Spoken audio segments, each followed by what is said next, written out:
All right, welcome to the Lovecraft Easing podcast on a special day and time.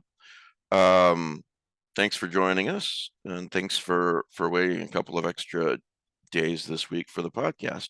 Uh, my guest is Ian Rogers, and thanks to you, Ian, for being flexible with your schedule. Hey, thanks for having me. I'm really excited to be here. So yeah, I'm glad you're here. Um, let's do introductions. And Matt, do you have a prize tonight? No, I'm Matt Carpenter. Hi, I do the easing movie night, but I'm at a meeting in San Antonio, so I couldn't look through my basement to see if there was something to give as a prize. Wow, But you're in I will let Texas you with know me. that we are going to try to watch the movie His House on the 29th of October for movie night.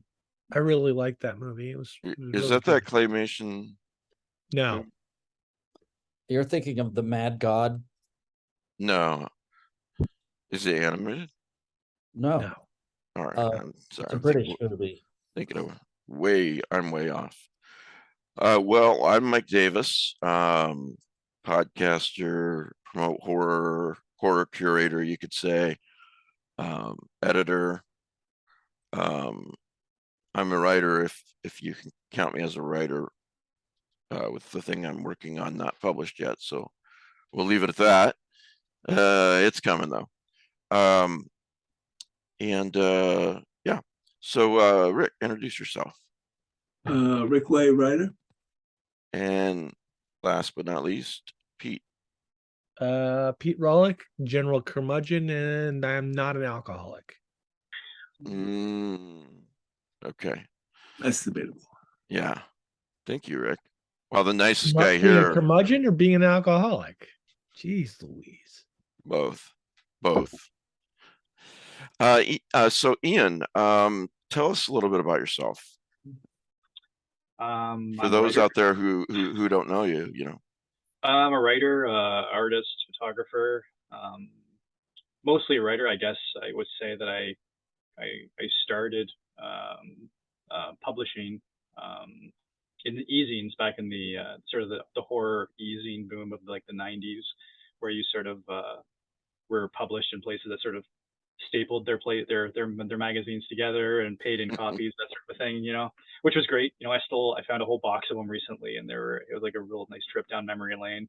And it was funny seeing like stories from people who I've known for 20 plus years, like Jeffrey Thomas, in places like that. So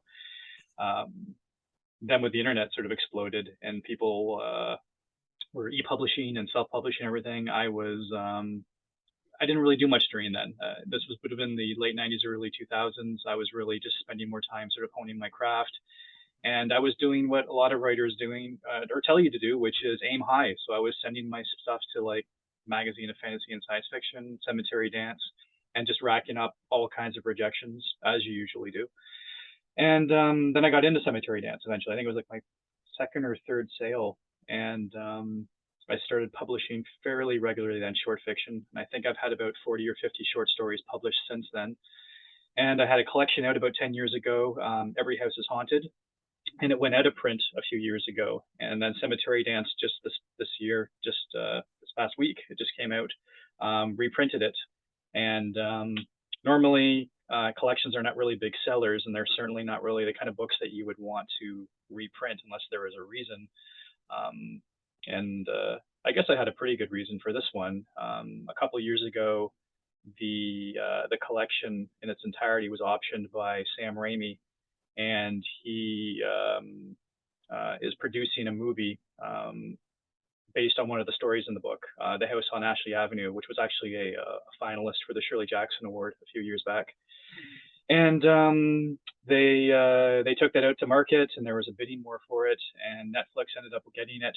So Netflix has got it in development right now, and there's a British filmmaker named Coyne who is going to direct it. He directed a really great movie called The Hollow, which is sort of like yeah, a it's a good Irish movie. fairy tale movie. And then he directed the Nun, which is a part of the Conjuring universe. And he does directing for the BBC series Gangs of London, which is sort of like a ultra-violent crime series, which I haven't seen it yet, but it's supposed to be phenomenal. Season 2 just premiered this week. So he just finished up on that, and now they're just sort of getting ready to start work on the Every House is Haunted movie. And Raimi's producing it, as I said. And yeah, they're going to call the movie Every House is Haunted, even though that's sort of the title of the collection, but it's an Yeah. adaptation of the house on Ashley Avenue. Are they going to be are they going to wait and see how this is received, or is the general plan to make movies out of other stories in the collection? Yeah, I mean Do we know? that is the plan. They want to obviously see how the first one does. I think Right.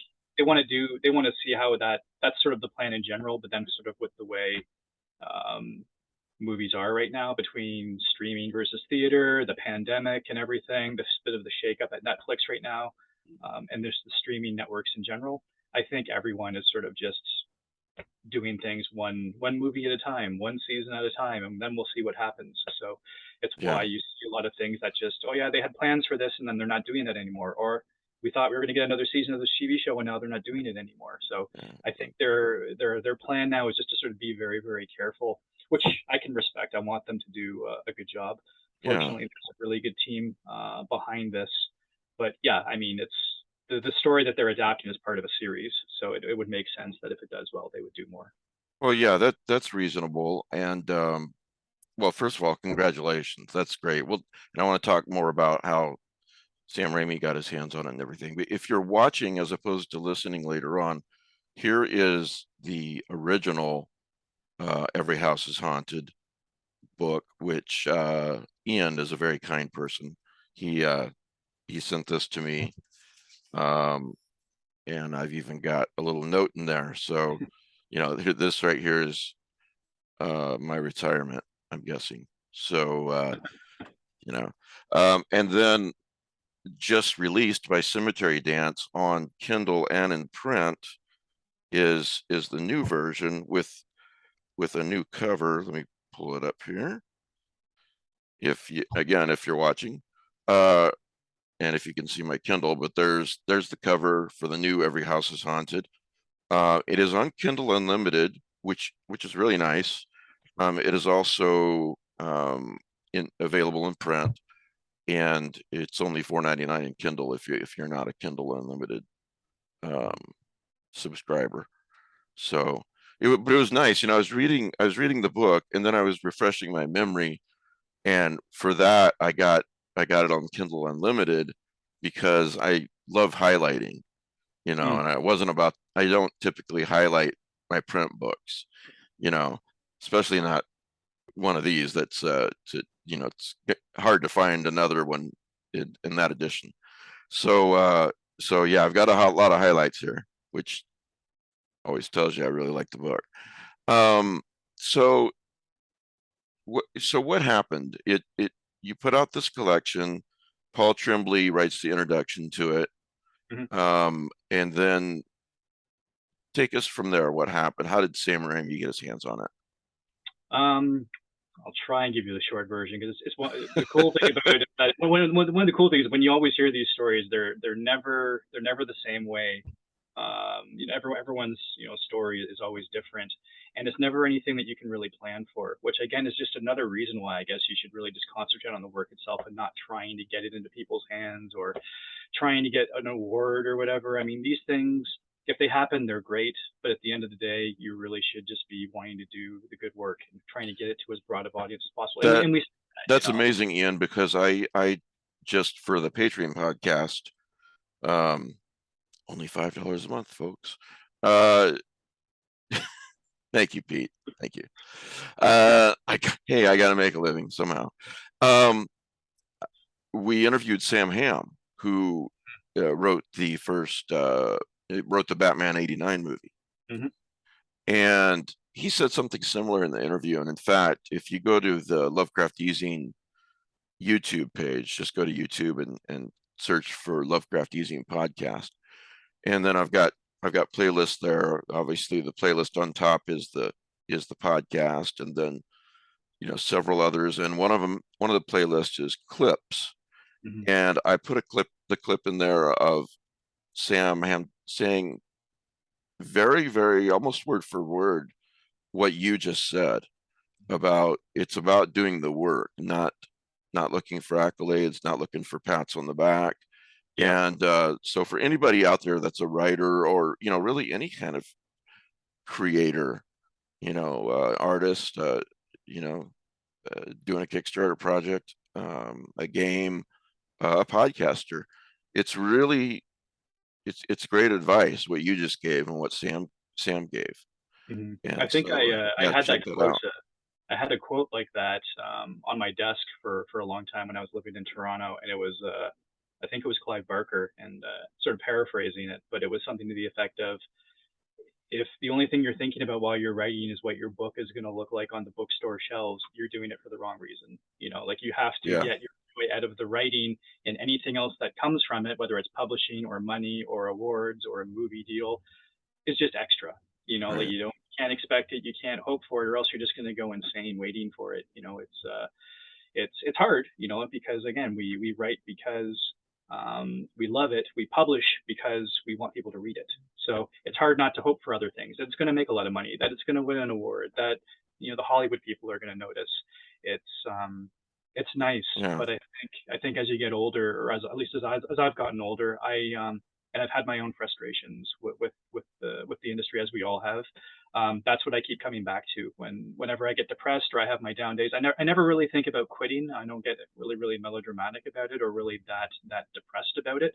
But I definitely take breaks, and when I come back to it, it's because I'm excited about a story. Oh, I want to write that story. That Yeah. one that I've been thinking about for a few years, or I've got a new idea, and it's never about I want to really be published again, or I really want to win that award. It's always, I want to tell that story again. Yeah. Or I I want to want to tell be that story. famous. I want to make a lot of money, and it's the same thing with what I do, and I've got other creative things going on, but just the podcast as an example. Mm-hmm. I'm doing it because I love it. I know these guys are joining me because they love it. And Mm-hmm. finally after years, I got a nice Patreon going, and I'm certainly not making tons of money, but it's helping to pay my family's bills.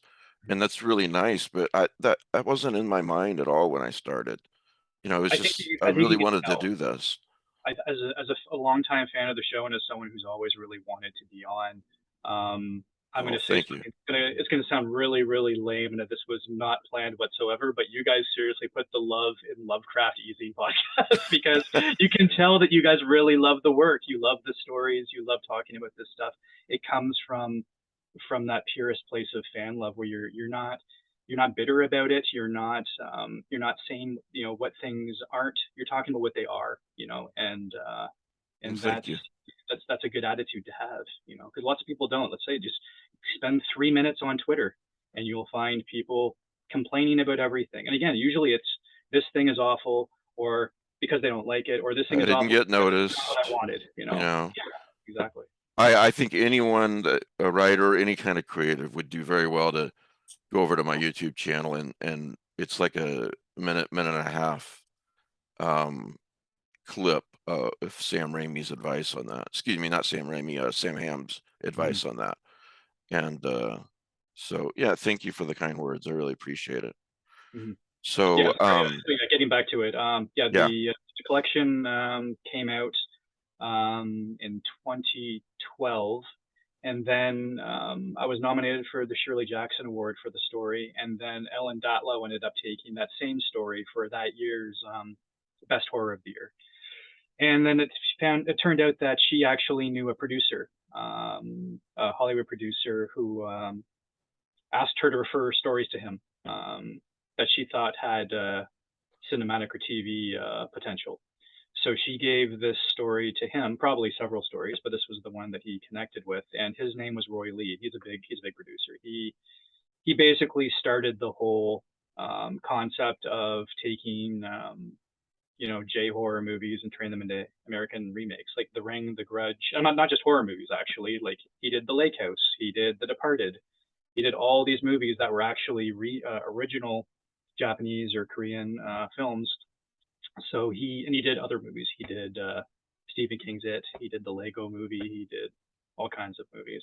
But anyway, he contacted me, and he asked me if we could meet, because he was interested in optioning the story. So I met him. My wife and I met him. You're like, no, I'm kind of busy. Yeah, I was like, no, I'm gonna pass. Not interested. Movies. but he was in Toronto, which was near where I lived at the time, and he was in town because he was producing the Poltergeist remake, and it was actually kind of funny because I asked him. First thing I asked him was, "What kind of producer are you? You know, like, are you like a real hands-on producer?" And he tells me, "Oh yeah, that's why I'm here." And he said, "I have to be on set because what's his name? He plays the dad in the Poltergeist movie. I can't even remember his name. He's the bad guy in not the bad guy in Iron Man 2. He's the sort of wormy guy. And Mickey Rourke? No, I was gonna say he's the other bad guy, the guy who's funding him. He's the bad guy in Charlie's Angels, and I cannot remember his name now. I know who you're talking about. I can't think of his name. Yeah, same. Anyway, this guy's he plays the dad in the Poltergeist remake. So Roy was telling me, he's like, "Oh, I'm up here because this actor wants to die in the movie, and I have to tell him that he can't die in the movie because no one dies in a Poltergeist movie. So it's a family movie. So I am up here because he's apparently given the director a hard time or something like that. But that was why he was in Toronto. So we met and we talked about stuff that scared us, movies that we liked, and it wasn't until later on that I found out that I'd never had anything optioned before, but they don't usually want to meet the writer. They usually just pay you for your story and go. So I realized that he wanted to meet me for a reason. So it was kind of like a job interview, and I didn't realize that at the time. But at the end of the meeting, he asked me if I'd be interested in writing show notes, which is essentially a Bible for a TV show based on this story. So Sam Rockwell. Sam Rockwell. Sam Rockwell. That's right. That's right. So I agreed to that. He said, "Well, just do what you can in 2 weeks," because he would need it in 2 weeks. So I just poured everything I could into this sort of like a catch-all document of story arcs, character arcs. From what I understand, I'm certainly no expert. That's kind of unusual. Yeah, I mean, and it was weird because they must have liked that too, because they optioned the story and then they also optioned those notes. So this was when the story was first optioned by NBC Universal. It was going to be a cable TV show because Roy Lee had just done Bates Motel, and that was his first TV show. He'd only done movies until then, but he was trying to get into television. So he saw this as a TV show because there wasn't a lot of horror TV at the time. I think there was only The Walking Dead, so all these horror networks wanted to do their own horror shows. And that didn't work out. There was a pilot was written. I think Matthew Fox was interested at one point. And then, like a lot of things, especially in TV, nothing really came of it. And then a few years passed, and because Roy knew Sam Raimi, they'd produced The Grudge together, and they produced Poltergeist movie together. I guess I think he said they had gotten together for like Thanksgiving dinner or something. I think it was 3 years ago. And he told him, he said, "I had this story that I really liked. I tried to do it as a TV show and couldn't make a run of it. Maybe you want to try it as a movie and see if you can do it." So Raimi read the story and liked it, and then he contacted me to see if I had the rights back. And there's a funny story about those rights, which is a great cautionary tale for writers. I'll tell you after this. I said I did have the story rights, and I said it's actually connected to some other stories in my collection. So he said, "We'll send the whole book." So I sent him the whole collection, Every House is Haunted, and he decided to option all 22 stories, which was obviously huge. And I couldn't tell anybody for 2 years, which was brutal. I told a few friends and family, obviously, but I couldn't really tell anybody. So exciting, though, getting a call from Sam Raimi, and then he's going to take all 22 of them. It was pretty cool because there was a lot of confusion about whether they just wanted that story or the connected stories, and then he just said he wanted all of them, which was really, really great. And then about a week after the contracts were all signed, which took months, the producer I was talking to, who was my main point person, because I don't email Raimi all the time. I have his email address, but I don't email him all the time because you don't bug someone like that. It's very, very busy. No, you have to. It's a delicate balance. Yeah. Yeah, exactly. But about a week afterwards, he said he wanted to have if I could have my home address. So I said, of course. And then he sent me a signed original copy of the Evil Dead poster. So his first movie, sweet. Movies. So signed to me talking about how he's really excited to be working on the book and or working on the movie based on my book, which was great. And again, it's like you never know what's going to happen with these things. Even with an option, nothing could really happen with it. And I didn't even care. I said, it's still cool. You know, as my wife would ever remind me, whenever to have the highs and lows of my writing career, she'd be like, "Sam Raimi knows who you are. He's a fan of your work. You will always look at the process. You know, Paul was on, as he is fairly often, but a couple months ago, and he said, you know, when you first begin writing, it's no, no, no, no, no until you get a yes. And Right. then when in TV and when your stories go to TV or the movies or whatever they get optioned, it's yes, yes, yes, yes, yes. And then until you get a no, Yes. so, Well, and that's why it was such a long and then you process. finally get a yes. It's A Raimi yes that produces- actually works. I mean, Yeah, exactly. Raimi produces a lot of movies, but he's not one of these people who just puts his name on a movie. He's very hands-on with it, which is why he optioned these stories himself, and he handpicked the writers, he handpicked the director. There were when they were shopping it finally, there were other places that were interested, as I said, and he was very specific about the story that he wanted to tell and the direction he wanted to go in case they do more than one. And so there was other places that were like, well, we're interested, but we want to do this, this, and this. And he's like, yeah, not interested. We're going to go with someone else because they're going to give us the creative control. So he wasn't trying to be a jerk about it. He had a vision for this and he didn't want to be compromised by a bunch of studio executives who are going to change it into something else that it isn't. So yeah. that's just who he is. He's very, very, very, very hands-on and really, really cares about the story. When I finally sold the reprint to Cemetery Dance, I had asked him in the past about supplying a blurb for the book, and he said that he would. But then when I needed it, it was right when he was in post-production on Doctor Strange, and I knew he was busy. So it was like, but I needed, this was the only time I had to ask. So I emailed his assistant at Marvel, and she said the same thing. She's like, oh, he's really, really busy. I said, I know, but I have to ask because this is the time now. I would need to buy this time. So Right. she said, I can't promise anything, but I'll ask him. And then it was like a week later. He's like, oh, yeah, here's the quote. She's like, okay. He sounds like a nice guy. Super, super nice guy. I wrote him back a note. I just wanted him to know that, I grew up on horror movies. And as I said before, my parents didn't believe in censoring us. My sister and I were pretty much allowed to watch whatever we wanted. And we weren't really scared by anything. But the original Evil Dead really freaked me out, and it was one of the only horror movies we had to turn off and finish watching the next day because it was so freaky. I think it's because it's so low budget and so indie. It's almost like watching a found footage movie. Like the actors are all unknown, the special effects are I very don't know if you soft. can see it, but I've got a picture of you from that article. Oh yeah, and there's the poster. Yeah. With the poster. Yeah, the Evil Dead. Yeah. Yes, I wrote him this note just saying this is why, my mom, who I dedicated Every House is Haunted to, she passed away in 2001, and I just wanted him to know that asking him for this blurb wasn't just about me trying to enhance my career or have real. It wasn't for any other reason except the fact that it was very personal to me. And I remember for example, when I told my sister about the initial deal, the first thing that she said while she was crying was, Mom would have been so proud. And that's really what it was. I just wanted him to know that this was the kind of movie that my mom would have let her kids watch, so it's it's funny. He sounds like such a nice guy.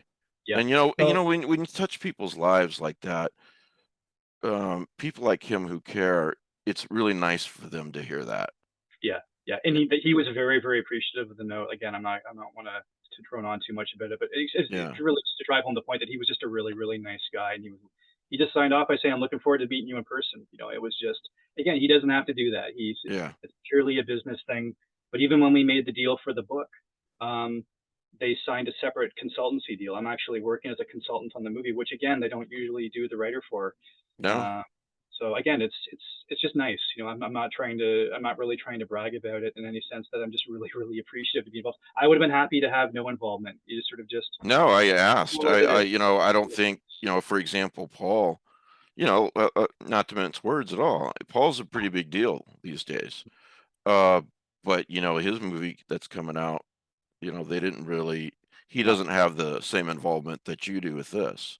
Yeah. So it just speaks to what kind of person Sam Raimi must be. Pete, did you have something you wanted to say? Yeah, there's I'm going to go back to getting Sam Raimi to quote your book. Yes. The blurb your book, and having been a big fan of the Evil Dead, there's something incredible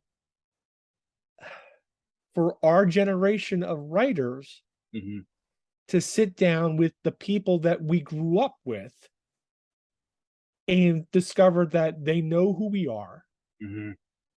and they're perfectly happy to sit down on panels or coffee or what, I walk into Necronomicon a couple years ago, and like I sit down next to Alan Dean Foster, who's like every book I've ever read is like on my shelf.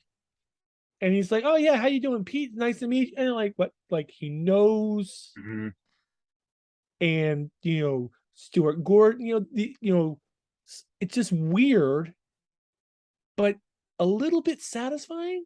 Yeah. A lot of it satisfying.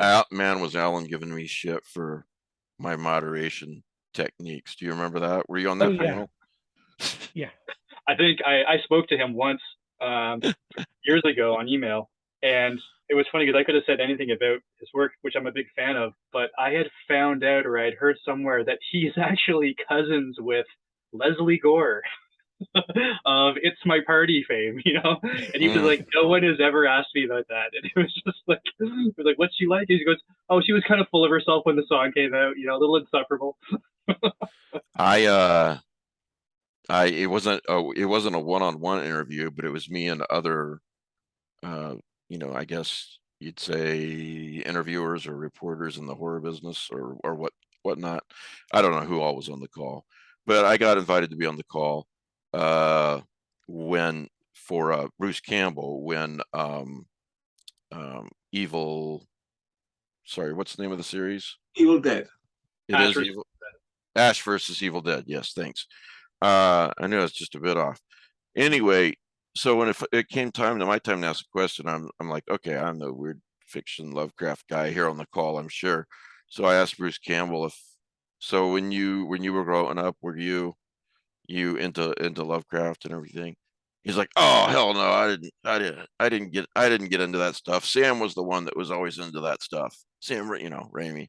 So, which you can tell that he's a fan of cosmic horror and Lovecraft, Yeah. So the best part about watching those movies, and I'm one of these rare people who actually likes listening to the audio commentary on the DVDs. But if you ever listen to Raimi and Co, like they've known each other since they were kids. And anytime you see an actor abused in a movie, whether it's Bruce Campbell through the Evil Dead movies or even Tobey Maguire through the Spider-Man movies, it's always Raimi doing it. So when Tobey Maguire has been knocked down in the schoolyard and a backpack gets knocked in his face, that was actually Sam Raimi hitting him with that backpack. Or when people are throwing these rocks, which are obviously fake rocks, in Army of Darkness at Bruce Campbell, Raimi says that was me doing it because the kids weren't throwing them hard enough. So like he's in there.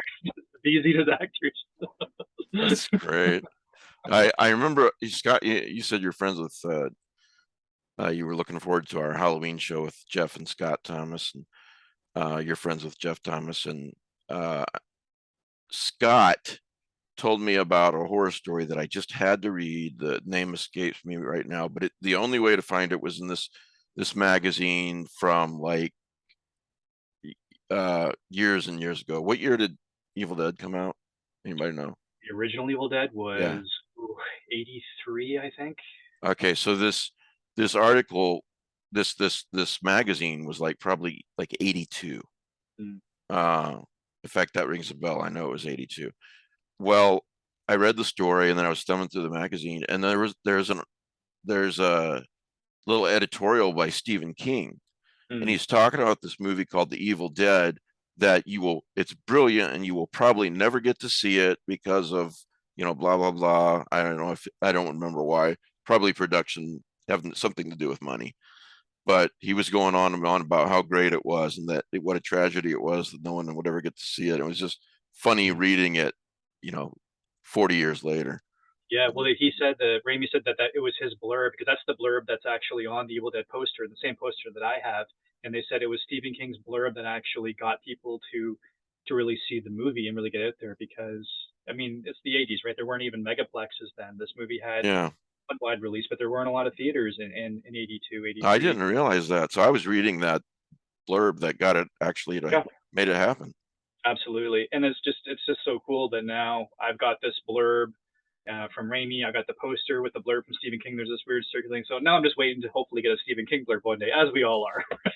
So just go sort of full circle. It's all ripples in a pond, isn't it? In 82, Stephen King has influence, even way back then. And he does this blur about Evil Dead, and then that takes off, inspires, millions of kids and adults. Well, that's why I And read more. Like a lot of people, like my mom always had Stephen King books lying around, and that's yeah, what I started reading. Peter Straub, Dean Koontz, John Saul. That was whi- the 80s, right? which That's what I read. which puts Sam Raimi in the position decades later to do this project with you. So Well, and think about it's how exciting amazing. it would have been at that time, because Raimi was 21 years old when he made The Evil Dead. Yeah, Like that, he was just a baby. Like it's pretty incredible that you can sort of trace that line back there, and yeah, it's nice. I mean, it's a way to celebrate all these different aspects of horror, whether it's film or literature or television. It's um it's funny when someone asks me what my inspirations are. Like I start naming off movies and TV shows as well as books. It's just everything is sort of grist for the mill. Everything is inspiring to me. That's when someone asks my influence we were talking about earlier, and I was talking about the X-Files and Twin Peaks, and they're TV shows. They're not books, but they heavily influence my writing. yeah, yeah.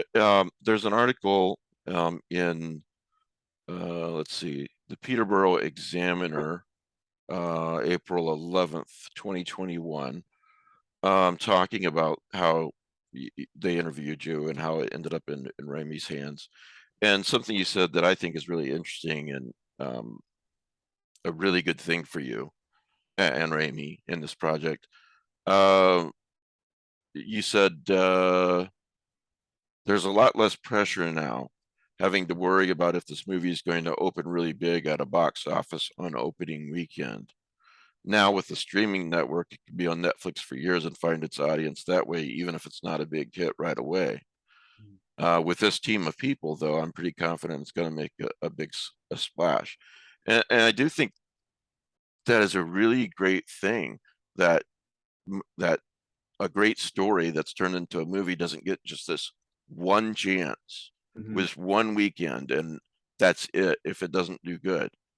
Of course, you have movies like The Thing and so forth that find a cult audience years later. Mm-hmm. But yeah, I think I think we're in a better age of TV and movies. I Yeah, and I really think do. I mean it's hard to say that there's the theater experience and then there's the at home experience, and I'm an advocate for both. There's definitely some movies that play bigger or play better on the bigger screen, and certainly some horror movies. Whether or not this one does, I mean, you always want to have both if you can have both, but there's a lot less pressure when you have the streaming experience. And the fact is that when there was the big shakeup with the streaming networks earlier this year, and a lot of networks were canceling shows, including Netflix. Yeah, we were all nervous whether or not our movie was going to be one of them. Our movie, without giving away too much, isn't super expensive when you compare to the fact that, say, an episode of Stranger Things, a single episode of Stranger Things costs $35 million. So the last season costs something like 250 million all told for 6 episodes or 8 episodes, however many it was. So ours is relatively cheap by comparison, so it sort of flies under the radar that way. And the other reason why we were confident that they wouldn't cancel it was because part of the reason why Netflix and these streaming networks are having this shakeup is that 10 years ago Netflix was the only game in town. They had everything licensed, but now you've got these different things. So they don't have this is why certain movies leave Netflix and they go to Hulu or Peacock or HBO or Disney, whatever. So more than ever now, Netflix needs their own original content. So it's another reason not to cancel this movie. They need movies like this, or Bird Box, or Stranger Things, or Red Notice, or all these movies that are just ones that they're original to them. So it's not something that it's like, oh, it's going to be gone after a year or two. It's like, no, it'll be there for years to come. Netflix is not like Amazon Prime. Amazon has more money than God, and Netflix does not. Yes. And they need to tread very carefully over the next few years. Yeah, it's the money thing is weird because having a lot of money, you would think it's a certain amount of freedom, but it's also like a freedom from imagination almost. It's like Yeah. there's something to be said about being hungry, about being a little scared and not having that cushion. So where you're not just throwing anything at the wall because you think people will watch anything, which is not true, which we've seen in the past. So again, the networks and the studios and the streaming networks are a lot less harder to predict because they're more business driven, as they need to be. It's a business. I respect that, but which is why I've a lot more faith in the team that Raimi has for this movie, because they love movies. They've got a track record of doing really, really good movies. So without actually having even seen this thing, because it's not even made yet, I'm pretty confident that'll turn out well, just because they've got a good crew. I mean, you'll never know until they actually make the thing. But Yeah, the Pete. people that they've got involved are decent. They care about the work. They care about this movie. They want to make a good movie. Pete. So I'm going to ask the tough question. What's it about? It's about a haunted house. It's a sort of haunted house movie with a twist. It's I write this series called The Eight, and it's about an insurance company called the Muirville Group, and it's a legitimate insurance company, but they have a division that investigates the supernatural, and they are the owners of 8 pieces of property that are haunted, and these properties are so haunted that they leave them permanently empty. They're off the grid. No one knows about them. And the first one that I introduce in the house on Ashley Avenue is a house. But the second one, in a story that you can actually read on for free on Tor.com, is called Go Fish, and it takes place at an abandoned fish processing plant. And the third one that I just wrote about a month ago takes place at a carnival, and in that one it's the fun house.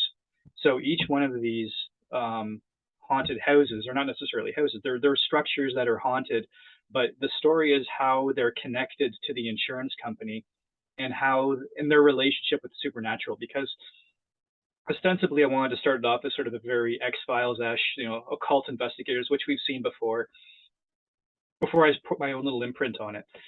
And you're really following this younger psychic character who's just been hired to work for the agency, the company. And it's really her journey, each one of these stories, where she starts to realize that the group's motives might not necessarily be pure. And it doesn't mean that they're evil, but it's one of the things I like about the best stories and the best movies and the best TV shows is that very few people are innately good or innately bad. There are people that do good and bad things, sometimes simultaneously. And it was one of the things I liked about the old TV show Lost was the ostensible bad guys on the show, the others, never saw themselves as the bad guys. They actually called themselves the good guys, because villains never see themselves as villains, and that's something that I remember. It was something that I thought was actually quite brilliant in its simplicity when the very first, it was sort of like the golden age of modern golden age of superhero movies came out. The very first X-Men movie back in, was it 99 or 2000? Mm-hmm. Magneto has his in the comics, it's the Brotherhood of Evil Mutants. Well, in the movie, it's just the Brotherhood of Mutants, because Magneto wouldn't think of himself as evil. So it was a very simple change, but That's the same director thing. and the actor, they knew that's like villains don't think of themselves as bad people. So Same thing in the change between the Zod of Superman 2 and the Zod of Man of Steel. The Zod of Right. Superman 2, he wants to rule. He's a megalomaniac,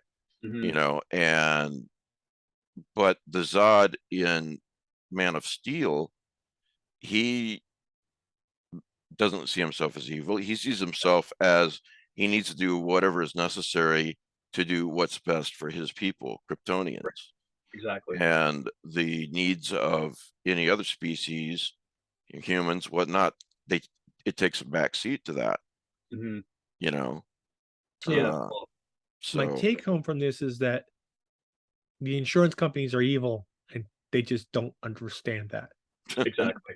Okay. It was definitely very neat. That was sort of, I'm using an insurance company, and I knew that they're never going to be viewed as good anyway, and there's obviously going to be a lot of comparisons to other secret organizations that investigate the supernatural. So what you do is you just put the audience's character, the reader's character is this person, and have them shaped by what they're going through, between being thrown into the field in these supernaturally dangerous situations, and the fact that her coworkers in the organization she works for has very questionable motives. I like that. I like sort of you're caught between these two very, very dark places.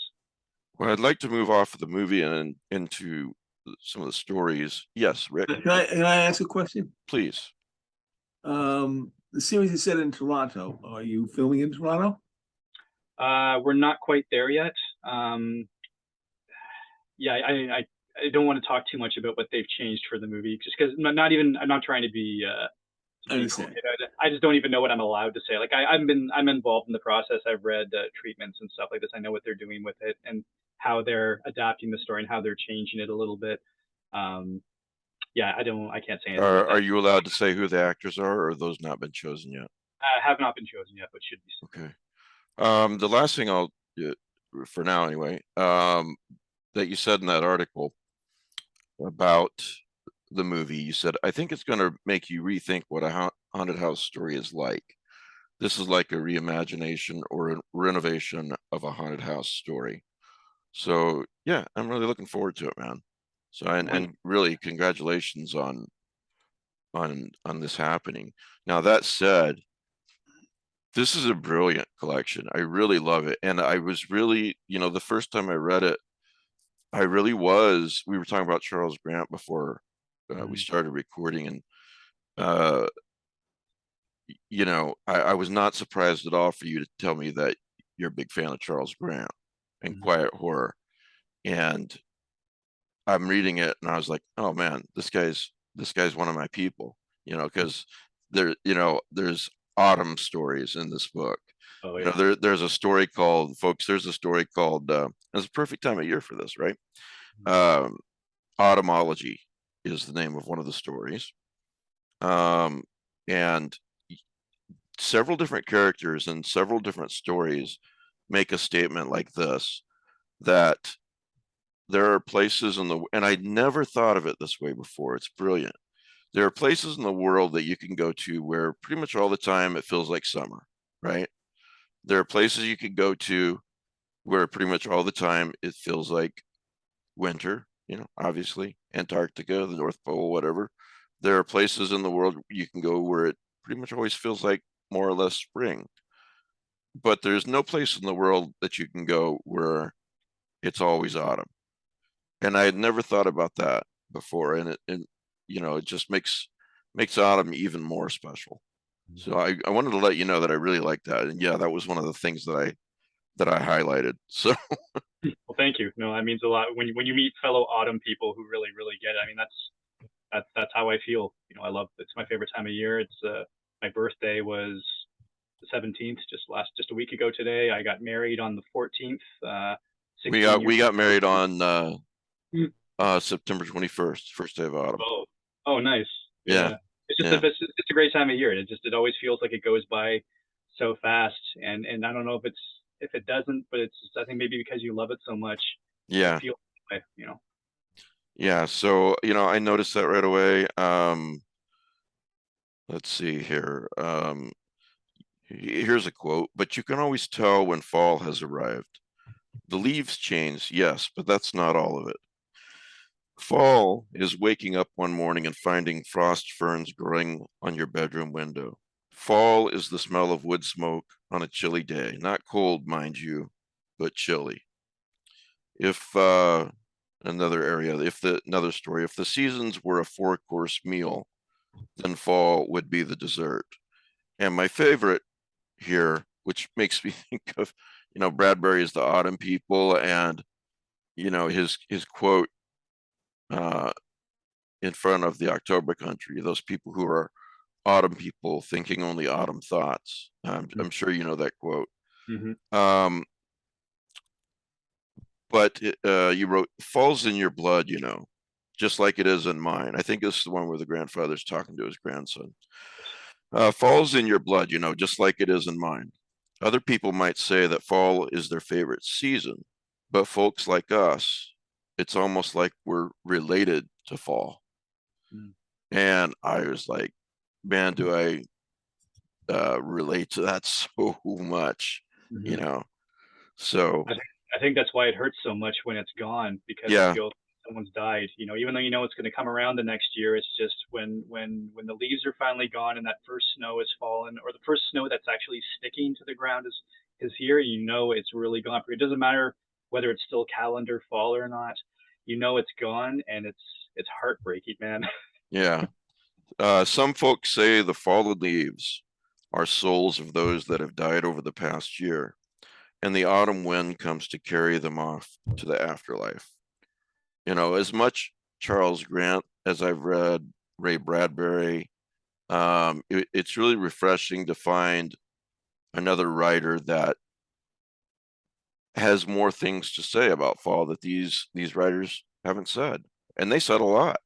Mm-hmm. You know, Well, I don't ever know if I will ever say it as well, but you have to try. You know, like I think yeah, it's worse if you don't even try.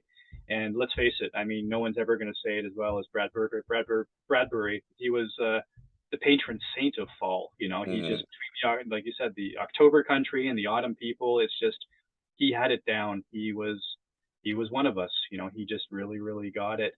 And it's just, there's just so much to like about it. And then you throw in Halloween, you throw in just that, like I said, that first time when you can get out the heavy blanket, you're not going to be too hot. I could come up with 100 reasons, little things that are triggers for the various senses and the mind about why I love fall. You know. Did you happen to read Autumn Cthulhu that I edited a few years back? Absolutely. Yeah. Do you remember my introduction to it? Oh, I probably remember. I would have read it because I mean, yeah. Well, I don't. It's you probably read 100 books since then, but I basically talked about moving from when I was 6 in 1977, moving from Texas to Iowa, and the difference in a Iowa fall and a Texas fall. I was used to Halloweens that were still warm, if not hot sometimes. And I described my experience of seeing my first trick-or-treating in Iowa, you know, foggy and mist and, you know, colorful leaves everywhere. And it was just, it hit me like a ton of bricks. That's when I fell in love with fall. And I mean, you can read that introduction again if you feel like it or not, but that's, you know, that's when I fell in love with it. You know, I wrote, that's when I became an autumn person. So, yeah. And I quoted from a Lawrence Block book where one character says to Matthew Scudder, the protagonist detective, she said, fall is the most wonderful time. Fall is the most beautiful time of the year, she said, but it's also the saddest because winter is coming. Right. You know, you got this bittersweet feeling that you get in reading Bradbury or your work here or Charles Grant. You know, you get that autumn feeling. Yeah, I'm a massive Lawrence Block fan too, so I'm sure I read that line because Scudder is I write a detective character myself, and Scudder is one of my favorites in terms of influences. Him and Ross McDonald's old Lou Archer books. But yeah, what's your favorite? What's your favorite Scudder book? Favorite Scudder? Ooh. Mine is When the Sacred Gin Mill Closes. Yeah, I was gonna say that's the one that's got 2 or 3 different storylines going, right? Or yeah, and it's he's really drinking like crazy. It's like the summer of '76. That's when he's having his blackouts, I think. Is that when he's about to quit, right? I think, and start going. No, he quit in the previous book, like in 80 or 81, and Block didn't think he had anything to say about the character, which is kind of amazing considering the number of books we got after that. But he didn't think he had anything to say, so he like, okay, I'm going to take him back a few years, and it's about, you know, the seedy bars, and basically Scudder is just going from bar to bar, and he's got all these bar friends, and it's this kind of it's this night world, right? You know, and it's my favorite book. My friend Pete, speaking of kind, generous people, was kind enough to send me a really great copy of Gin Mill a few years back. But yeah, it's and his stuff is just so good. His stuff is just, he's an incredible writer. And he's one of these guys who's just, he's one who's got that very deceptively simple prose. But Mhm. if you can't replicate it, very much like a Robert B. Parker or someone where it's just like, yeah, he's not using $20 words all the time because he writes the way people speak. So you'd think that he Right. did it right that way, like kind of like Raymond Chandler back in the day. But you Right. can't do it. You can't replicate. And even though these guys were all even writing private eye characters, they all had very distinct voices. It was Well, and it's about you care about the mysteries that he's solving, but you also are just you're You get sucked into the character. yeah, you get sucked into the character and you're I lost a word there, but you're content. You're content to just follow him around in his daily life. yeah. You know, Well, you it's feel just sad that for him. interesting. You feel What's that? sad for him too because Yeah. it's just like every now and again with the books, he'll mention like, oh, and I took my sons to a baseball game and they're in high school now, and it's just like, oh wow, I remember the first book and he had just left his wife and he was in the hotel and it's just like you're seeing him get old, so it's just like Yeah. alone, and he has Elaine for a large part of it when he finally starts getting serious with her, but he's still very much alone, and when he's staying in that hotel room for a very long time. I would say if I had to pick one, I would say that's a favorite. It might be the long line of dead men Oh my God, that was about to mention that's my second favorite. because it's all lonely people. I mean, they mentioned the mystery. I was like, how did he come up with this mystery? Like this was one where it was like This club the of end, 31. the This club of yeah, 31 is one of brilliant. the most interesting, brilliant things Fascinating. I won't bore everybody with it's a very, very, very short version. It's supposedly this club of men going back hundreds, if not thousands of years. And when the next to last one dies, he recruits 30 other men, young men. And they basically meet once a year and have dinner. And the whole concept is it's sort of an awareness that death gets everyone. Mhm. And one of the members comes to Scudder and he's in the insurance business, I think, if memory serves. So he's good with statistics and odds and all that. He's like, so it's been like 20 years, but he's like, um, it's not obvious to anyone but me, but more of us are dying than should be at Yeah. this rate. It's brilliant. It's such a cool mystery because Yes. you're right. It's this bean counter who does the math and says, I think someone's killing us. Yeah, And very I don't know for slowly. sure, but the math says something is wrong. And Scudder, Right. who's a very unconventional PI, is the perfect person to say, well, it might be nothing, but I'll take a look. And that's every one of his cases, right? Well, I'm not licensed, but I'll take a look. Yeah, you're right. You're absolutely right. A bean counter says this is not right. Yeah. And the patience of a serial killer to do this for decades. Oh yeah. So anyway, let's talk about more about your work. I just really appreciate the quiet horror aspect of this book a lot. It's a brilliant book. Just speaking to the audience, if you don't have it yet, you really should pick it up. It's the fall season. It's a perfect time to pick up something like this. But if you're a horror fan, you really should have this in your collection. It's on Kindle Unlimited. It's only $4.99 if you want to buy it.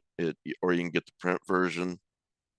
Yeah, I just got my copies today. My big box of copies just came this morning. So. Oh, nice. Nice. Yeah, That's great. A few friends and people have been tagging me in the last few days, and they were getting their copies. I have a very big family, and a lot of family on the East Coast, Nova Scotia, where a lot of those stories are set and inspired by. Yeah. East Coast, like East Coasters, Nova Scotia, Newfoundland.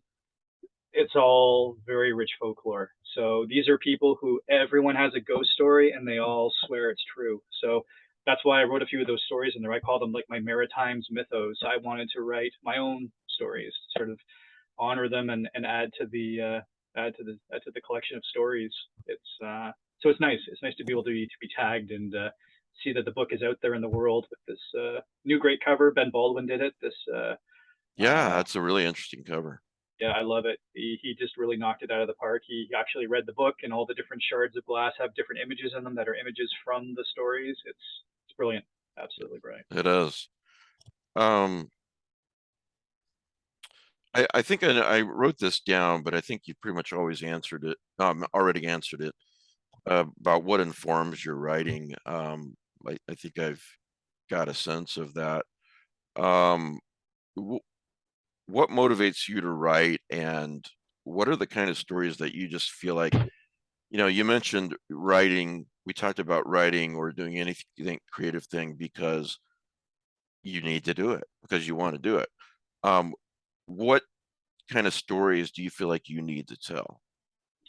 Yeah, for me, I don't know if someone ever actually said it, but I think some of my favorite contemporary horror authors are the ones who just they take a really ordinary everyday event and they just sort of tweak it with the supernatural. Right. And I think those are the ones that are I the most love that. successful because they're the most relatable. And when you see that, it's like you can relate to the experience, you can relate to the person. And if you Charlie have Parker series is like that. yeah, the Charlie Parker series, like in innumerable Stephen King books. I mean, Stephen King is known for his characters as much as he is for his scary stories. If you can make someone believe what's happening in a very realistic setting, and then populate with very realistic people, the minute you start bringing in the horror, even if it's something completely outrageous and unbelievable, they'll believe it enough to keep reading the story and be scared by it because we like being scared. It's the reason Right. why we keep reading these things about people being you know murdered or devoured by cosmic forces, or people that just go missing and you never know what happens to them. So I really just try to find things that scare me. Um, Looking at everyday life, it's the passion. It's the one thing that they can't teach you in any writing course. They can teach you how to spell, they can teach you grammar, they can teach you plot and theme and all the fancy words that we all know. But you can't teach passion. It's you're either going to do it or you're not. Right. And it's hard, because it's like passion is something that it sort of ebbs and flows. You have it one day and you don't for maybe you might not have it the next day. You might not have it for the next month or the next year. It comes and goes. So when my passion tends to burn pretty hot, as I was saying, this third story in the Ashley Avenue series that takes place at a carnival. It's about 22,000 words. It's long. It's the longest one in the series so far, and I wrote it in a week and a half. So I write a lot and I write very fast, but then I'll have weeks or months where I wouldn't say I don't do anything, but I'm gathering notes and I'm writing fragments, and it's sort of just it's like a critical mass is building. Well, you're And doing it in a way uh, that works for you, yeah, and exactly. I the write it point with is that it works. yeah. I mean, I write novels. I've written a few novels. I'm shopping them right now. I've written a novel in this series that I do called The Blacklands about a supernatural or an occult detective. I wrote a standalone horror novel. It's sort of like a woodsy supernatural thriller that I pitched as the Blair Witch Project meets Jacob's Ladder, and they're all about 90, 100,000 words, and I wrote them. Each one I wrote in about 6 months. So I write when I'm writing. I tend to write every day, and I write a lot. So it burns really, really hard. It's like if my wife and I are doing something, we have a trip or we have plans with another couple.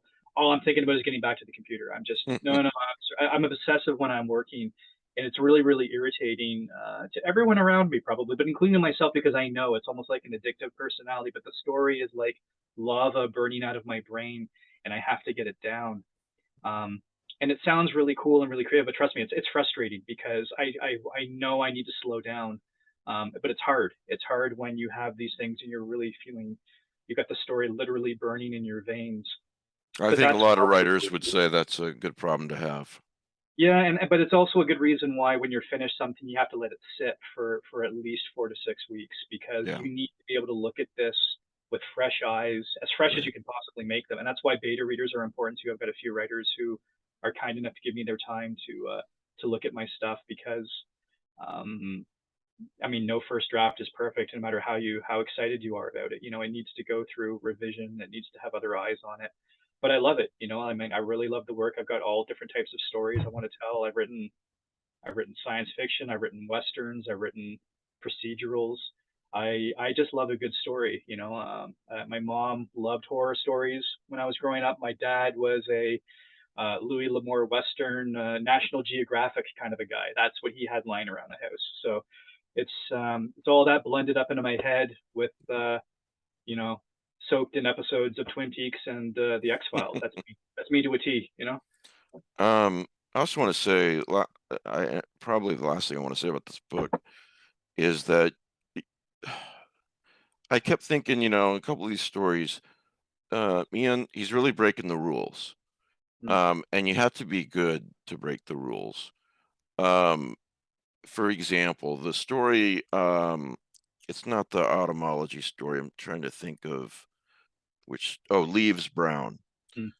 In this story, a grandfather takes a walk with his grandson and has a talk with him. Now, that might sound on the face of it kind of boring, but it's not. It's a very interesting and creepy story, but it's also a story that really doesn't have a third act. And I say that with a lot of respect because it works without the third act. It works really well, and I think you have to be very, very good, whether you're a painter, a writer, whatever, to be good enough that you know the rules and to be able to break the rules and make it work well. And that's something that occurred to me in reading a couple of the stories. Well, thank you, and I appreciate you noticing that the way that story ended, because that was done very deliberately, and I definitely wasn't trying to break the rules to be overt or provocative. It was really just, that's a very personal story for me. The old man's name is Sheldon, which was the name of my grandfather, who I mean, like some people, my grandparents died when I was a teenager. I didn't really get to know them, much less really appreciate them, because like a lot of teenagers, I probably didn't appreciate much of anything at that time. And they lived on the East Coast. I didn't even get to see them that much. But my grandfather was a very quiet and very kind man. So I think I was probably kind of imagining the relationship that we could have had if I spent more time with him, if I didn't live so far away, if he was maybe a bit more open, if I was a bit more appreciative. But I mean, like he and his brothers, they fought in World War II. They landed on the beach on D-Day. They all made it back alive.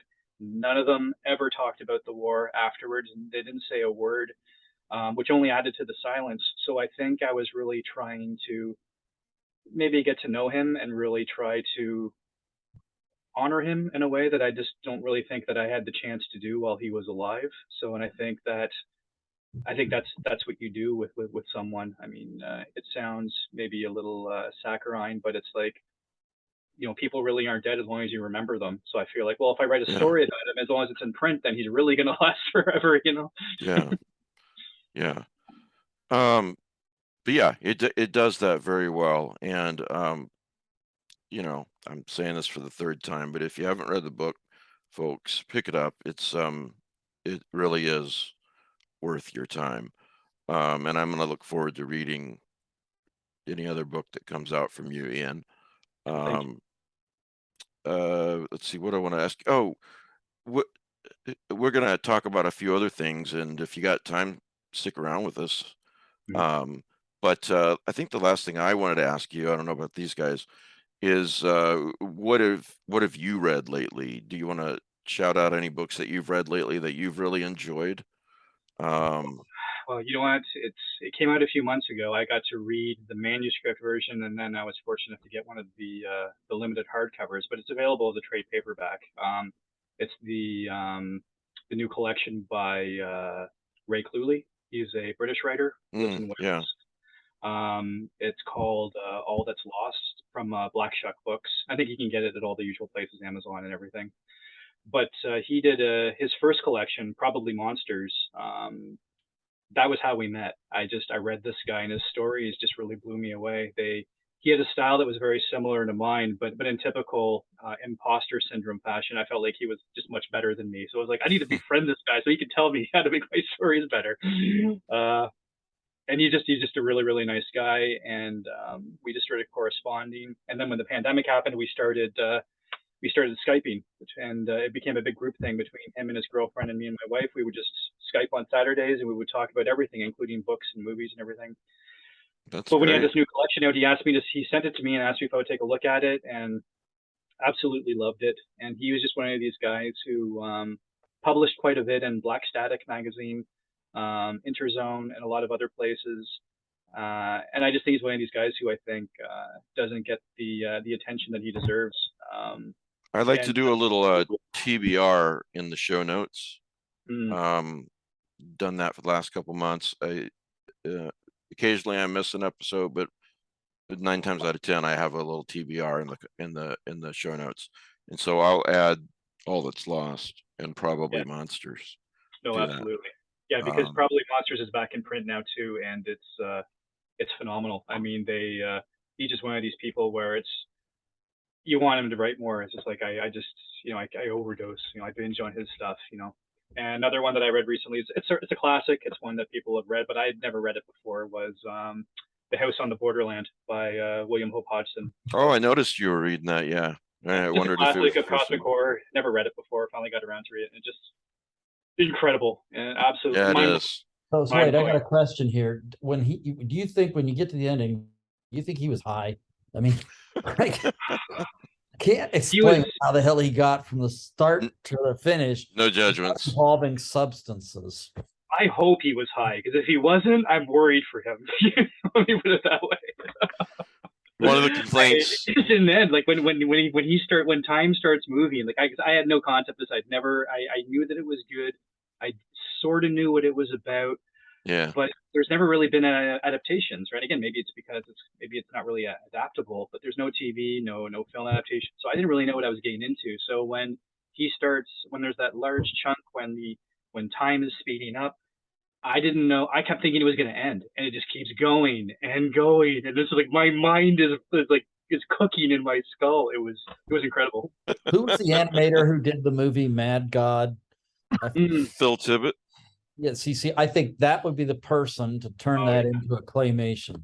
Absolutely, that would claymation or some sort of animation where you could really do those visuals, because that's really what it is, right? He's sort of just sitting there in his house that is falling to ruins about him, watching this massive celestial event take place.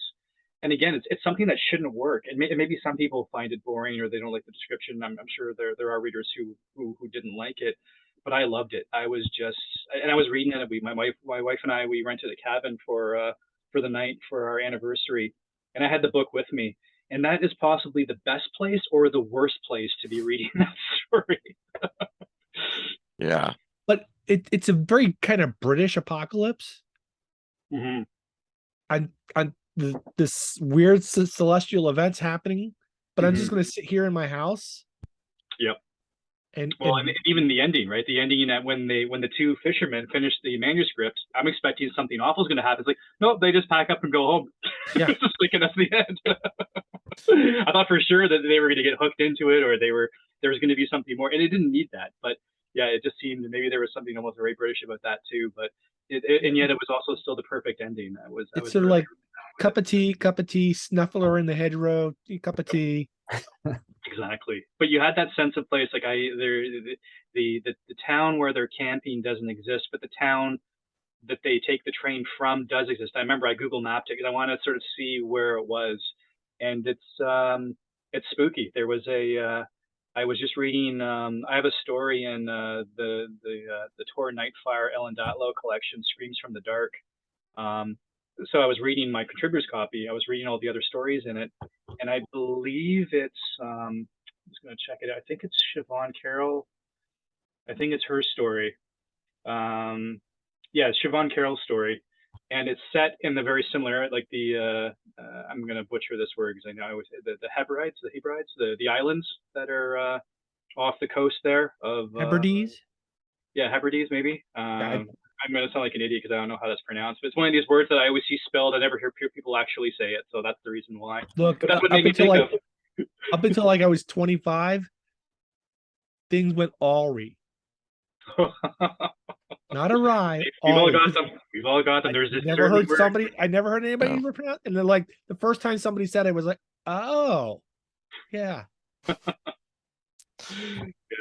Well, you said you're a fan of the show, so you probably know that one of the quote unquote complaints we get is we make people's TBRs even higher. with all the Wow. book recommendations. So That's a good problem to have, though. you yeah, know. exactly. And if I could just recommend another one, something Yes, I please. read recently was another writer who. I'll put all these on the TBR. And again, this isn't. I feel like I'm sort of I'm plugging Cemetery Dance because they're my publisher, but they do good books, and Kevin Lucia is just putting out some really great ones through the trade paperback ebook line. But John Mantooth's upcoming Holy Ghost Road, I got to read an advanced copy of that because John asked me if I would give him a blurb. John's a longtime friend of mine. What's his last name? Mantooth, John Mantooth. Holy Ghost Road. Yeah, Holy Ghost Road. So it should be out. I think it's December. It's pretty soon, I think. Okay.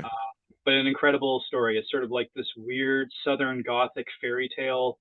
It's also kind of like a road story. There's some sort of like backwoods witchcraft in it, and yet it's also its own thing. Like there's like you think it's going to go into this area, so it's going to do that one thing, and then it doesn't. It keeps going in its own little area because John's just a really, really talented writer. He's another guy. He had a collection out a few years ago called Shoebox Trainwreck that was really, really excellent. And he's just another one of these guys that I don't feel like doesn't get enough attention. He's a super nice guy and a really, really, really talented writer. Well, we'll see if we can get him a little bit more attention then. Yeah. I'll throw a couple of books out there and then a possible project.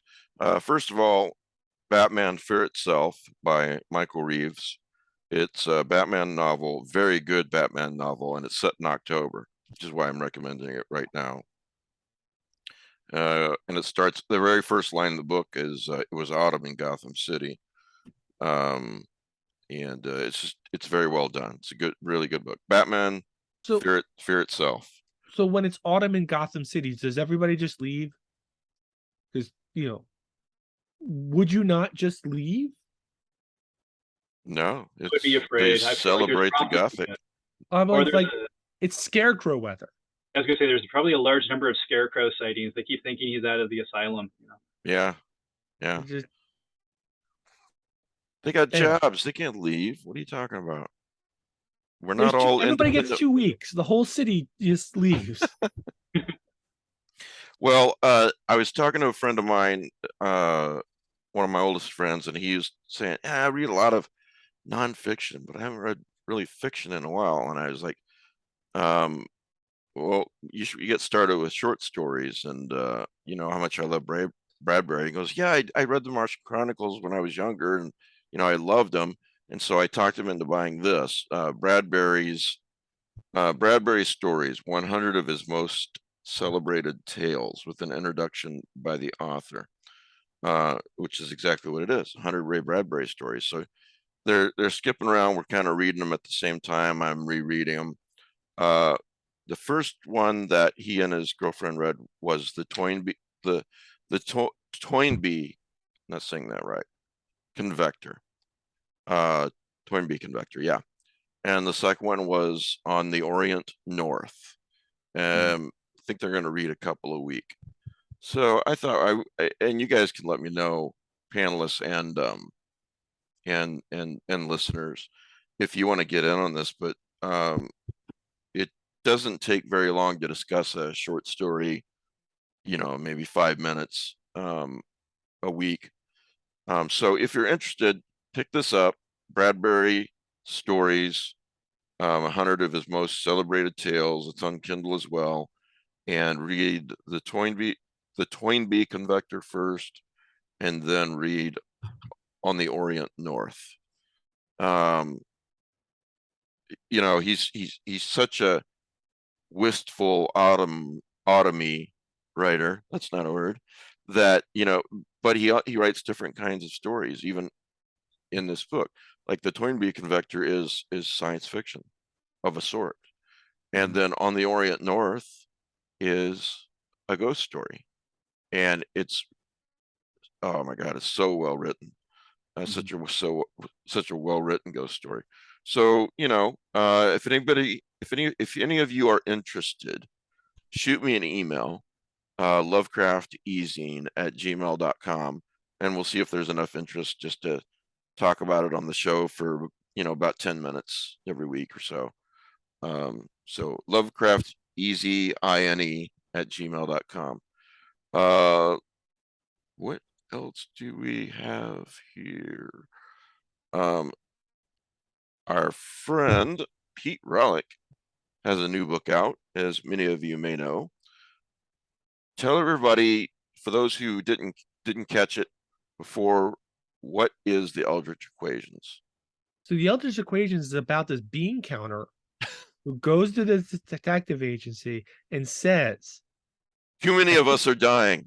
too many of us are dying. And But my question is, does this book add up? yes. Okay. The book is the Eldritch Equations. It's so Reanimatrix was my ode to Vera Casper's Laura. The Eldritch Equations, it borrows equally from A Long Line of Dead Men, The League of Frightened. Does really? Yes. So funny we talked about it tonight. A League of Frightened Men. You know, it's a very Nero Wolfe novel. So wait, Pete, one question. Are people still able to get the noir cover? Or is that sold out? You mean the black and white? So we did this as 2 editions. We did a black and white, like sort of noir cover, and then we did it again in like purple and pink. And both of them work. The noir cover came first. I believe the publisher is sold out, but you could ask. Tell him you know Pete Rollick. But I think the noir cover is sold out. Good thing I got one. But Or did I? I may have got the color one. Jack and Express may have a few left of the black and white, and they might be signed. But anyway, Frank Elwood from Walter Gilman's roommate from Dreams on the Witch House comes to my detective agency and says, everybody in my class is dying. That can't be right. It's the probability of murder. And they take the case. But it's a long case, and they have to do a lot of work. So it's interspersed with a few other cases as well, including the wedding of Asnith Waite, some weird goings on in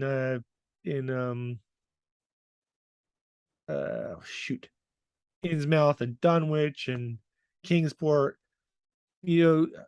That's one of the things that I get from watching things like X-Files and Twin Peaks and a few other things, particularly, and this is going to be odd, Babylon 5.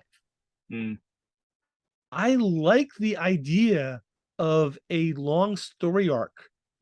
Sure. Broken up with small... is kind of cosmic in a way. It is. Okay, so Michael J. Straczynski is a Lovecraftian. Yeah. It's clear that that's true. But I like the idea. You said start in season 2 with that one. You and Rick said that, right? What? Yeah. Babylon 5? Yeah.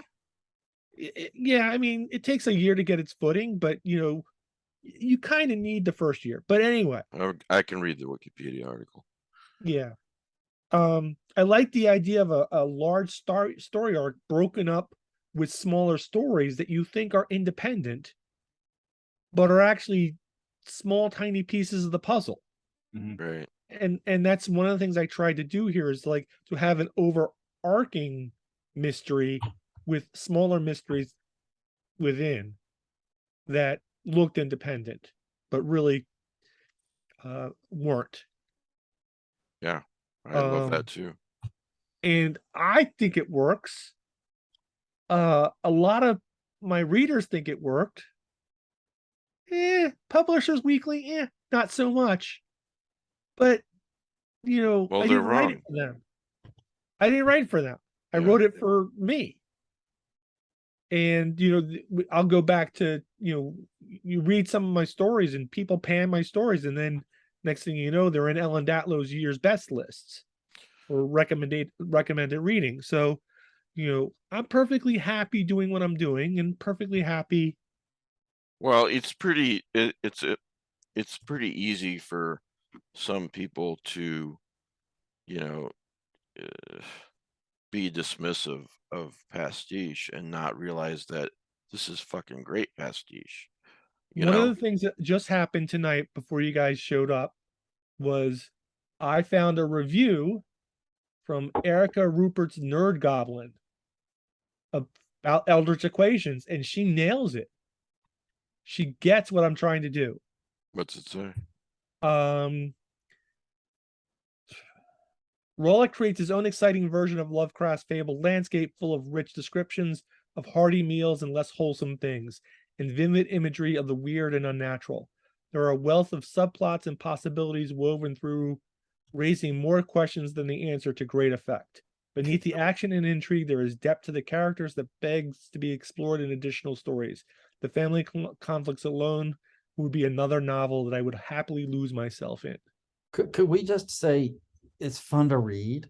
This is what Danielle and I talk about with her students, that so many teachers and school administrators do not get. Reading is supposed to be fun. You can't hand them Moby Dick and expect them to have fun with it. But you can hand them Ethan Frome. But my God, I had to write a sequel story to Ethan Frome. But you can hand them a Long Way Down by Jason Reynolds, and they love it. And reading is supposed to be, this is how you get kids hooked on reading. Because as Matt said, it's supposed to be fun, God damn it. It's supposed to be enjoyable.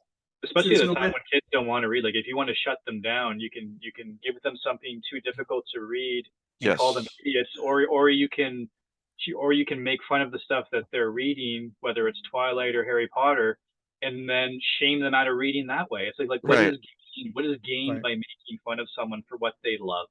Right. And you can give them this boring shit to read that makes them think the rest of their life that I'm not a reader. Reading is boring. I'm going to put on the game. And there's nothing wrong with putting on the game, but there is something sad about going through your whole life and maybe reading a book every 3 years. I literally said this to someone the other day, and I was talking about someone that I knew, and we had connected on it was a high school person. We connected on Facebook years ago, and he saw that I was a writer and all this stuff, and it was like, and he felt bad because he doesn't read. And I was like, there's no shame. Like if you don't enjoy reading, then don't read. The people I have a problem with are the people that take pride in not reading. Oh, I haven't read a book since high school. It's like my cousin told me that. It's like bragging you're an idiot. It's just like if you don't like to read, then don't read. But don't brag about not reading. I've got I don't want to say the connection of relationship, but the son of someone close to me has graduated high school, and I am suspicious he's illiterate. Or functionally illiterate. Yeah. That even, and like, I'm sort of the view that I wanted my kids to read an hour a day when they were growing up. Because I thought that's how you become fluent in the language that's going to rule your life. I mean, you've got to be able to read a sales receipt. You've got to be able to read the basics of a contract. You've got to be able to look at a news article and sort of try and analyze what it's saying. And if you aren't, as a kid, heartily encouraged to read, you're crippled. You go into the world crippled. Like I said last week, I blamed myself for a while that Logan wasn't sitting around with a book on his lap like I do reading. But then I realized this kid reads all the time. He reads horror short stories online all the time. He listens to stories narrated on YouTube Mhm. all the time. He is a reader, but he's 20. He's a child of the 21st century.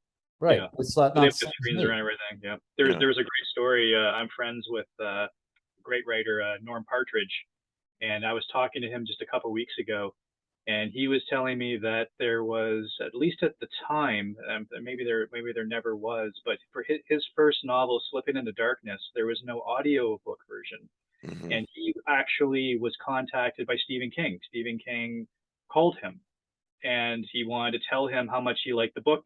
He was frustrated because Stephen King loves audiobooks, but there was no audio version for his. And the story was that I can't remember what he did wrong, but this would have been, I guess, sometime in the 90s. Joe, his son, Joe Hill, um, had lost a bet or something. So the punishment was that Joe had to record an audiobook of Slipping into Darkness on tape so that Stephen, his dad, could listen to it. And it wasn't like a punishment because he didn't want to do it. It was a punishment because he lost this bet. And it turns out this is something that the King family had been doing for years. They would record audiobooks for books that they like. It was a family thing that they did Yeah. because they loved to read. They played word games at dinner. Like, this was a family.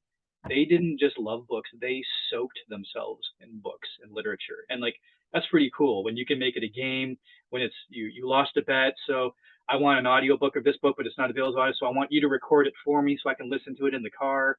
That's pretty cool. That's a great way. I love audiobooks. I never go to bed without an audiobook on, you know.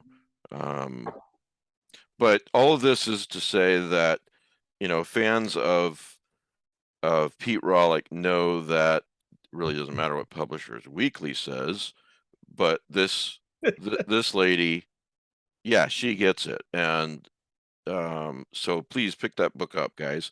I got a really cool story to read you that'll take about 2 minutes, but I want to get through a couple more things first, and then we'll Can end I with say this. one thing? Yes, please. There's a book that's coming out that I just saw advertised that I'm really having a hard time processing. And it's Rick and Morty versus Cthulhu. Why is that a hard time to? That's what the whole show's about. I'm just having a hard time fathoming that this is coming out in book form. Have you seen the show? It's not been on my radar, frankly. Well, then that's why you can't process it. So, yeah, I mean, it's a very cosmic horror animated series. I mean, Uses a lot of science fiction concepts. What's that? Uses a lot of time travel science fiction concepts that are very popular. Yeah. Is it a cosmic as like Gravity Falls? Haven't seen Gravity Falls, but I would say kind of. There's some cosmic horror to it. It's kind of like The Simpsons. I mean, it's not for kids. Sorry, it's not for kids, like say Family Guy or South Park. But there's a lot of humor there that's going to go over a kid's head. I mean, that's why a lot of adults like Rick and Morty. Like the very first episode, the crazy uncle is talking to his niece. He's like, "Oh, there is no God. You gotta, what did he say? You gotta bite that bullet right now and just get that out of your head." This is a cartoon. So, okay. So real quick, before I read this, Ben says Black Adam is great. Do you see it yet, Rick? No. It was announced today by Cavill and other people that, and I'm not talking about Black Adam, that he's definitely moving forward as Superman. Yeah. So I'm really happy about that. I'm watching. You know you are. Yes, and I know that you know that I am. Did you know that? I did. Mm-hmm. Did you know that I know that you know? Of course. Third base. Well, we've always been each other's greatest Nemesis. nemesis. What's the plural on that? Mystery Men. I'm watching a mini series on Netflix called of all things, The Watcher. It is really good. Really, really, really good. And then DeBronzo, thank you, DeBronzo. So, you know, I'm in the middle of watching this, and I texted, I Facebook messaged all these guys last night, and he sent me, and I'll put this in the show notes too, an article that this is actually based on a true story, and not in the sense of they had the same last name or something, but in the actual sense of it happened in 2014. Basically, these people move into this suburb, and they start getting letters saying that they're being watched. They're watching the house. The house wants young blood. I'm not doing it justice, but if you watch the trailer to The Watcher, it's really good. It's a really creepy series, and it made it even creepier in my mind, knowing that some of this actually happened.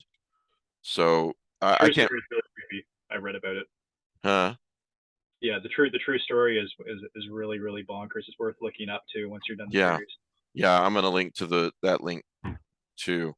But you know, if you're looking for something to watch, I highly recommend it. So I'm on episode 6 out of 7. So I'm gonna recommend yes. a film I watched on Paramount the other night. Significant Other. Are you watching chick flicks again? No.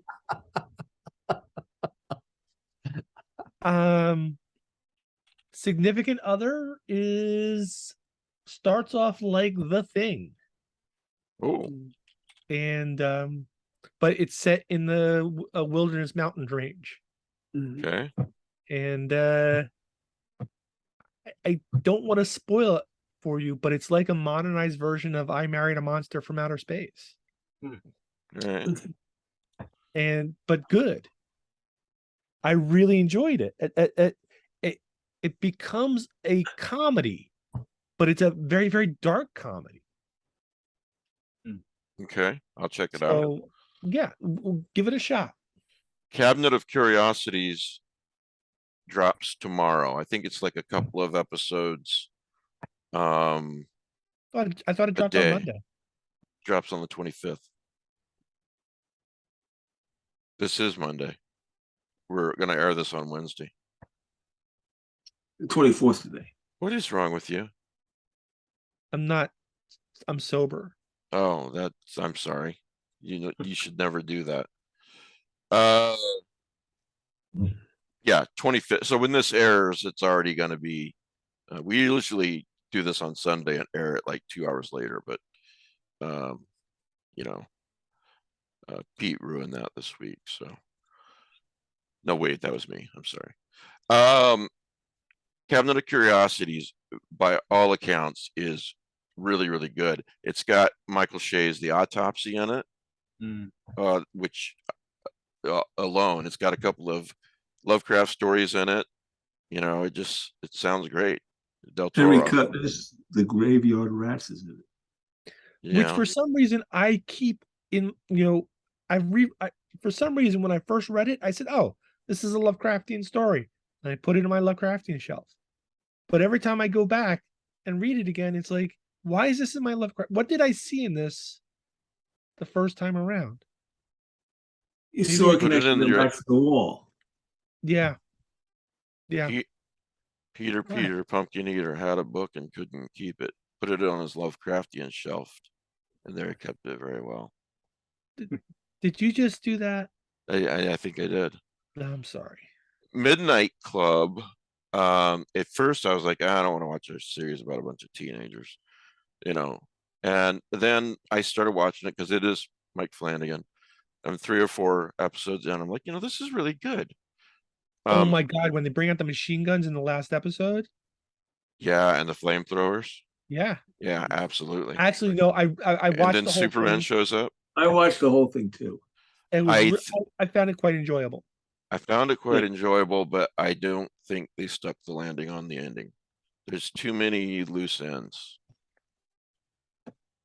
Well, they left it open for a sequel. That's what Rick said, but you can't have like 6 loose ends to make a sequel. I mean, I don't think they were that bad in loose ends. you don't think so? Also, this is just this one iteration of the Midnight Club Yeah. because it goes forward and back. So You have to find out who the two ghosts are, and there's a hint on that in the last. Yeah, they two did. minute. They didn't. Yeah, there's a hint, but they didn't wrap that up. They didn't wrap up what the lady next door was trying to do. You know, it's just, I don't know. It is worth a watch. About You that. realize who played the female doctor? yes, Yeah, Heather, I can't say her last name. Langenkamp. From Nightmare on Elm Street. You know what I saw for the first time? Everyone was talking about it years ago. I don't know about you guys, but like my movie list is like my book list. There's just so much to watch and so much to catch up on. Was an indie film called Banshee Chapter. That was Oh, that's a great movie. the That's a story good- doesn't make any sense, but like, and I usually Very hate jump scares Lovecraftian. because jump scares are usually like the last resort of a bad filmmaker, in my opinion. But every jump scare in this, I thought, was totally earned and actually freaked me out. It wasn't like a cat jumping out of a trash can, but the first 15 minutes when this guy is tripping on this drug and he starts talking how something is coming, like I was terrified. And it's just like, It's a good and movie. it's an indie movie, so the acting is kind of up and down. Ted Levine is great; he's great in everything, and the story doesn't make a lot of sense. But it's like a horror movie. None of those things, they don't even matter. It was just I was along for the ride, and it freaked me out. It's a Lovecraftian film too, in my opinion. Absolutely. And Yeah. Speaking of jump scares, Midnight Club is now in the Guinness Book of World Records for the most jump scares in a TV episode, in that first episode. The highest number of jump scares. Wow. Yeah. All right, here we go. Do we all know who Alan Baxter is? Australian writer. Yeah. Wrote The Gulp and a bunch of other stuff. Right. Alan sent me and a few other people a story about my new car. And he posted it on Twitter originally, and I'll link to that in the show notes. Okay, so here it is. I'm reading what Alan wrote. I recently bought a new car. Well, secondhand, obviously, I'm an author, but new to me and newer than the old one with 320,000 kilometers on the clock. I sold my old car on Gumtree. A local woman bought it. A friend brought her around to see it. They took it for a test drive. We haggled a bit on the price. She said she'd transfer the money. Great. A couple of days later, I get the money in my account. So I text her and say, the money's here. Come and grab the car anytime. She texts back a couple of hours later. Can you actually drive it over and then I'll give you a lift back home in it? I don't have any way to get to you right now. I texted back, I can wait, no rush. She texted, I'd love to get it right away though. I could really use it today. I've got a bunch of errands to run. I said, sure. It was only about 5 or 6 kilometers away. It would only take about 20 minutes out of my day. I'll drop it over in about half an hour, okay? I told her. She texted, sure, thanks. Just as soon as you can would be great. So I turn up at the address about 40 minutes later and knock on the door.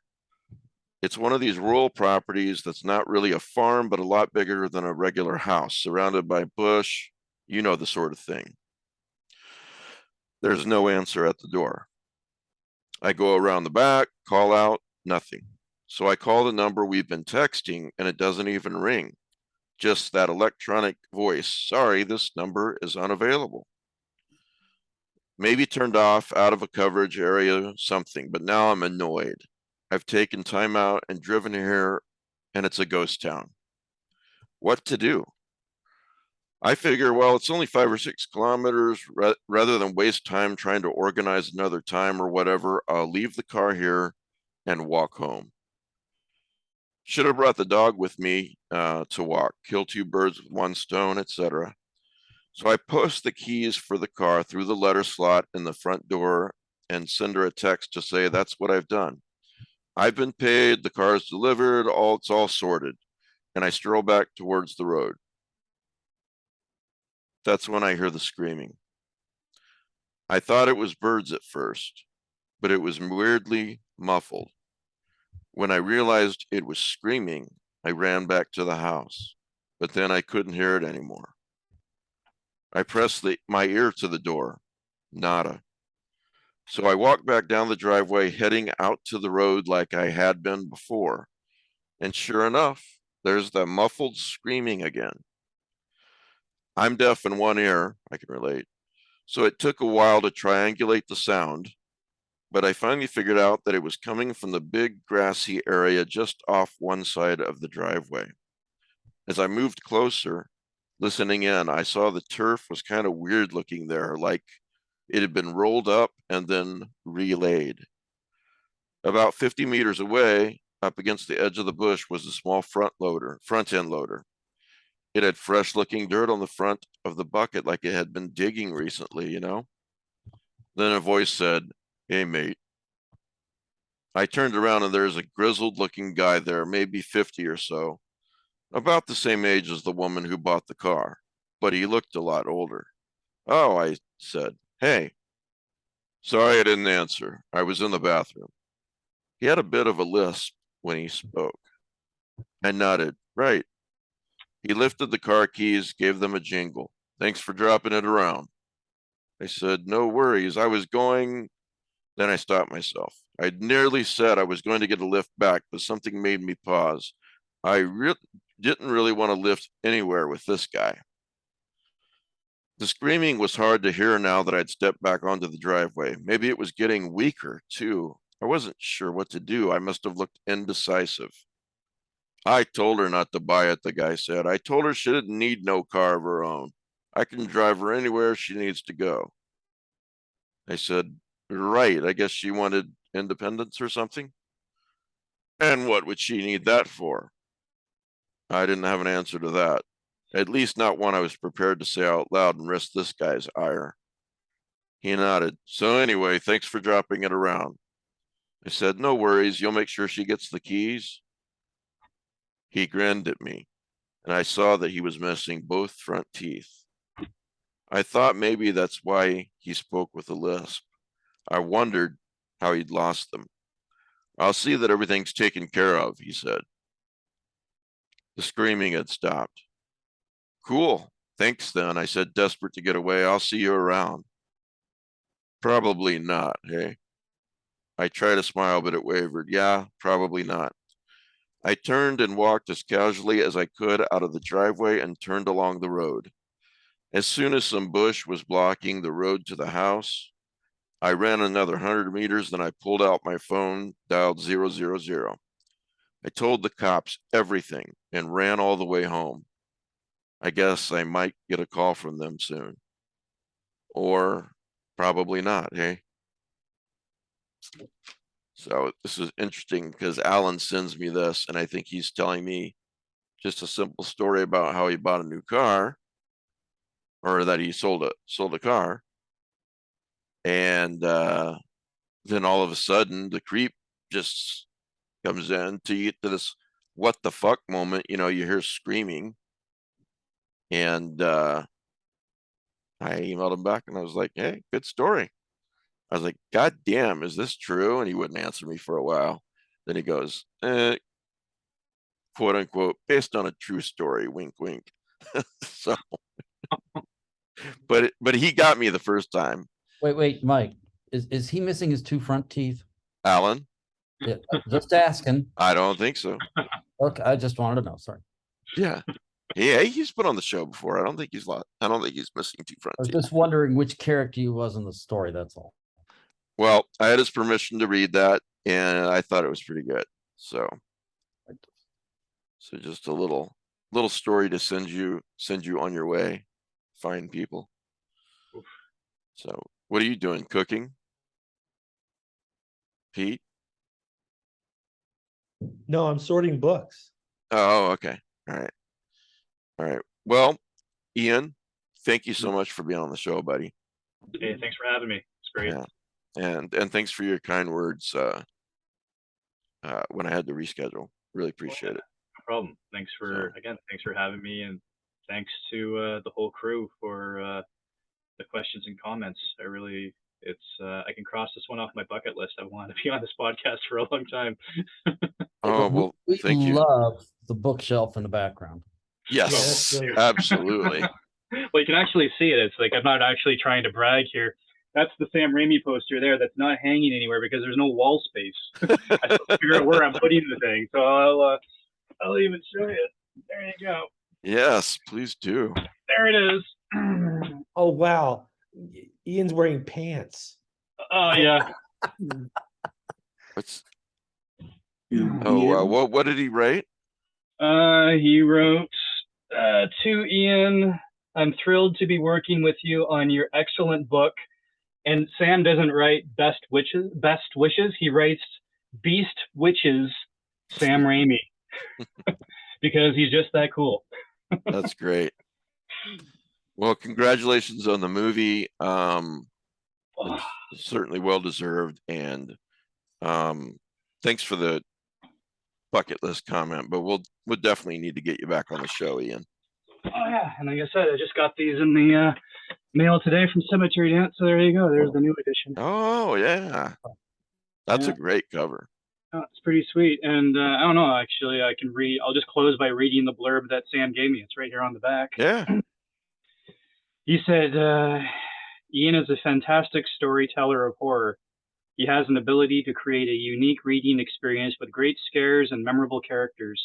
I knew the moment I finished reading Every House is Haunted that Ian was someone I wanted to work with. Man, Doesn't get better than that. you cross that off your bucket list too.